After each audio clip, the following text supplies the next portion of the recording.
یوسف علیہ السلام نے اپنے محل میں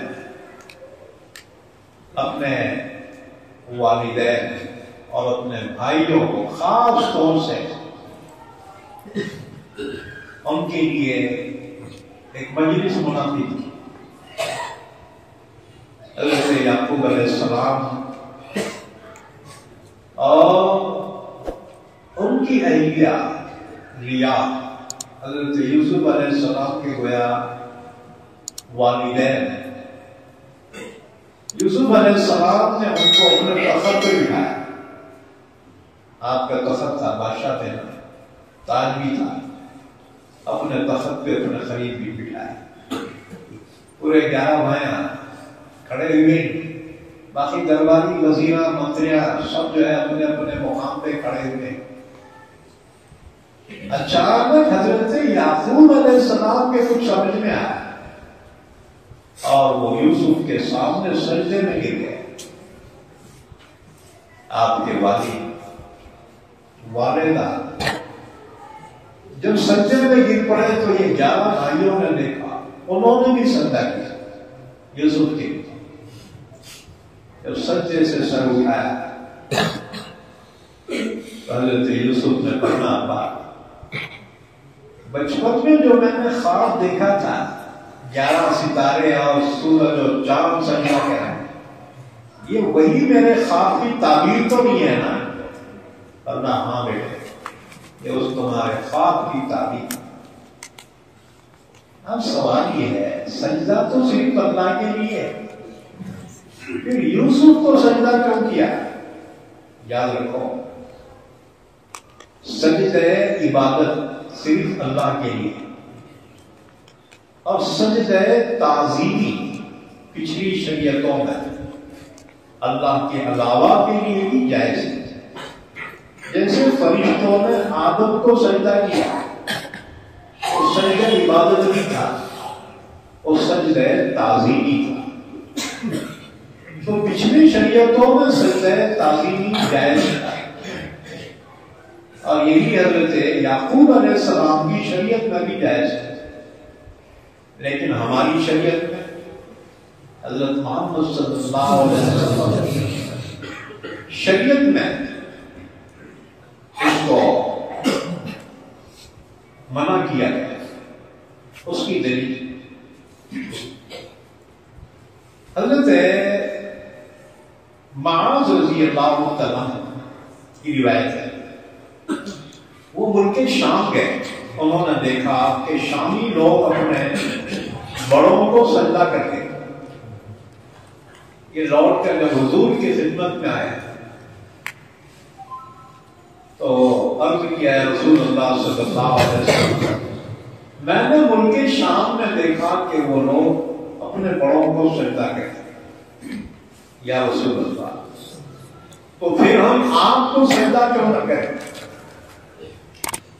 اللہ کے رسول صلی اللہ علیہ وسلم نے فرمایا، معاذ، اگر میں کسی کو کسی کے لیے سجدے کا حکم دیتا تو عورت کو حکم دیتا کہ وہ اپنا خاوند کو سجدہ کرے، لیکن اللہ کے علاوہ کسی کے لیے سجدہ نہیں. دوسری حدیث حضرت سلمان فارسی کی روایت کہ سلمان فارسی نے حضور سے یہی درخواست کی تھی. حضور نے فرمایا، سلمان،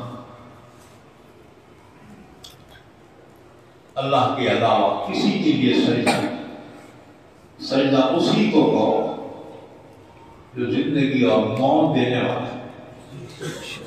ہاں جی، تو ہماری شریعت میں سجدہ تعظیمی بھی غیر اللہ کے لیے درست نہیں ہے. اب رہ گئے مرشدہ، مجاورہ، سجادے. لوگ حقیقت میں ان کو سجدہ کرتے. یاد رکھو، سجدہ تعظیمی شریعت محمدیہ میں منع کیا گیا. سب سے بڑی کسی کی تعظیم ہے السلام علیکم ورحمۃ اللہ وبرکاتہ. اس سے بڑھ کر مسافہ ہے، اس سے بڑھ کر معاملہ ہے۔ جب باہر سے کوئی صحابی آتے ہیں اللہ کے رسول صلی اللہ علیہ وسلم کو سلام کرتے ہیں، آپ سے مصافحہ کرتے ہیں، آپ ان سے معاملہ بھی کرتے، گلے دیتے، لیکن روز ان کے گلے میں کو بھی لاؤ، سمجھ نہیں بات۔ جو باہر سے آئے اچھا ہاتھ چومنا کیسا ہے؟ یہ بھی سنت ہے۔ صحابہ عقیدتاً اللہ کے نبی کے ہاتھ کو بوسہ دیتے تھے، ہاں جی۔ بہرحال شریعت محمدیہ میں سب سے بڑے تعظیم کے لیے ہے السلام علیکم ورحمۃ اللہ۔